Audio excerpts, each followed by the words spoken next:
D'abord l'essentiel de l'actualité avec vous, Fanny. Bonjour Fanny. Et d'abord cette tentative d'enlèvement extrêmement violente survenue au Bourget en Seine-Saint-Denis. Une violence captée par des images témoins spectaculaires qui montrent 3 individus arracher de force un homme de sa camionnette et tenter sans succès de le mettre dans leur coffre.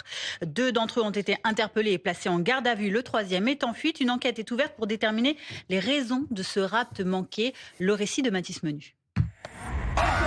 La scène est d'une violence déconcertante. Jeudi soir, en pleine rue, 3 individus cagoulés et munis de faux brassards de police tentent d'enlever un homme.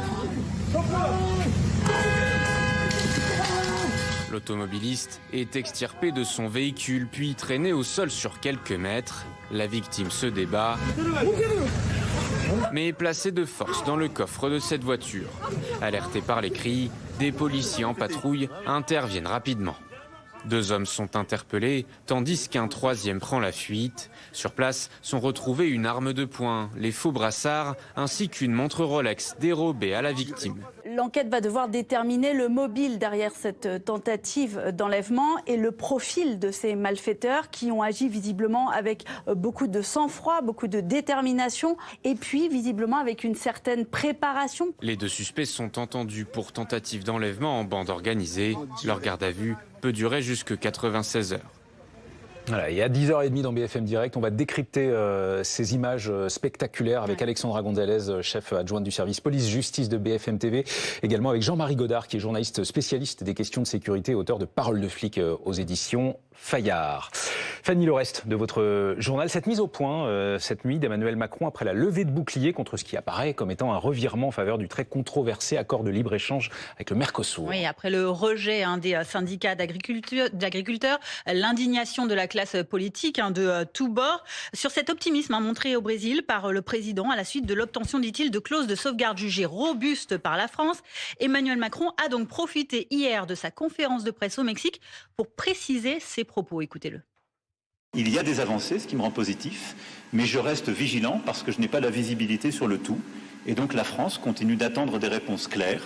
Et comme je le fais depuis le premier jour avec responsabilité et loin de tous les discours démagogiques, je défends les intérêts de nos producteurs, industriels comme agriculteurs.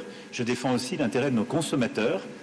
Ce qu'il faut retenir ce matin aussi, Fanny, c'est ce répit, peut-être temporaire, pour le site français, la plateforme en ligne Chine. Oui, le géant du e-commerce chinois qui échappe donc à la suspension de son site en ligne.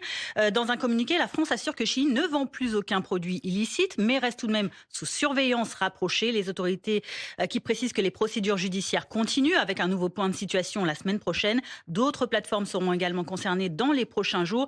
La répression des fraudes avait donné 48 heures à Chine pour se mettre en conformité après la découverte de la vente en ligne de poupées sexuelles d'apparence enfantine ou encore d'armes. Et puis en Ukraine, cette nouvelle nuit d'attaques russes massives. Des frappes qui ont touché plusieurs régions du pays cette nuit, faisant notamment un mort et 6 blessés dans un immeuble d'habitation à Dnipro. Des alertes aériennes ont également été entendues dans les régions de Kharkiv, d'Odessa, de Soumy, où des drones, des missiles russes ont visé des infrastructures énergétiques. À Kiev, c'est la chute de débris qui aurait par ailleurs provoqué des incendies.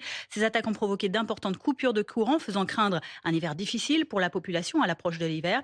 En octobre, les attaques nocturnes russes en Ukraine ont atteint un pic depuis 2023. Merci Fanny. Prochain point sur l'actualité à 11h. Tout à l'heure.